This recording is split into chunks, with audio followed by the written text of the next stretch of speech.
Hi, this is Brandon Spilley from thirstgym.com. Today we're talking about an exercise called the walking lunge. This is a great exercise for your glutes, hamstrings, lower body, quads. Most people know what lunges are. They're just the walking variation.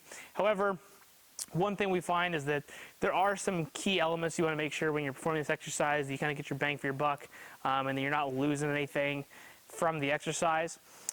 We really like this with dumbbells, but by all means, you have kettlebells, anything you can hold by your side, water jugs, whatever. You can definitely get something from this exercise, or you can just do them with body weight if you don't want any weight at all. But for our demonstration purposes today, we're using dumbbells. And the primary thing that we really like about the walking lunge is it gives us moving in space, basically forward. And it's just a relatively simple exercise for most athletes to grasp. I really like to start athletes and clients with the split squat option so that we limit as much change as possible in terms of all the variability that we can have. Just going straight up and straight down is much easier than going straight up and straight down and walking forward. And then you're also talking about the fact that you're probably alternating legs as well. Some people, you can just throw a lot at them at one time, especially much newer trainees. Try to keep things as simple as you can. But the walking lunge is something that most kids are going to be able to grasp relatively simply. The load, like I said, is just optional. So what we're going to do is I'm going to grab the dumbbells here, stand good and tall, dumbbells by my side. When we lunge, we're going to take a big step forward, then we're going to pull ourselves through and alternate legs to the other side. So big step forward, chest tall, come through, and big step. Come back here, big step. Now, I'm going to stop right here and show you that when I go to step through, I want to make sure that I'm pulling from the leg that's up to pull me through, okay? And then I'm also not going to use the weight or the dumbbells to like heave me forward and back. Make sure I'm stepping and then pulling through here. I also want to make sure when I'm stepping through that I'm not taking too shallow of steps to where I'm like this.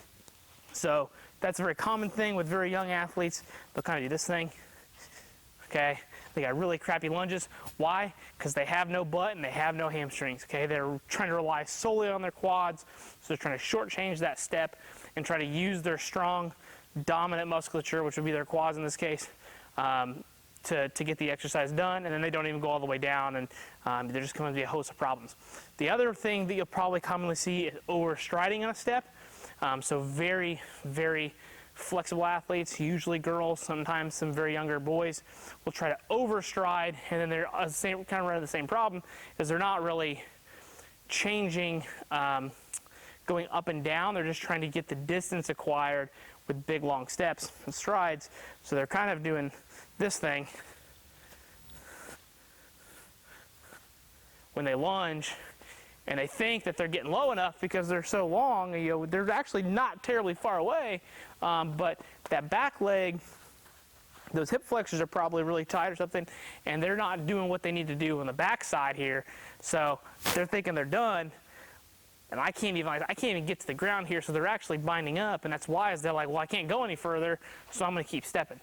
So make sure that they understand that there's a middle ground, okay? We need a quality step.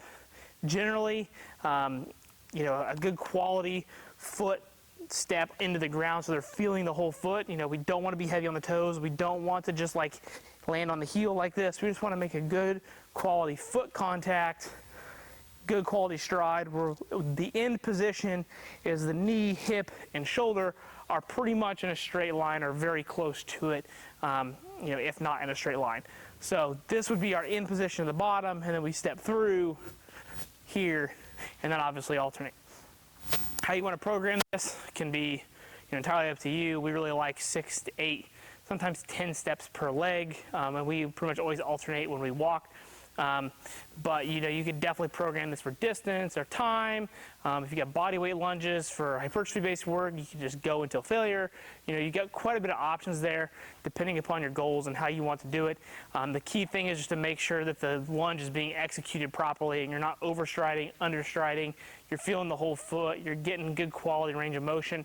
and you're really feeling it more so in the backside than you are, at the anterior and front part of the knee, that's probably a sign that you're not doing something right. So if you got any questions, feel free in the comment section. Thanks. Have a great day.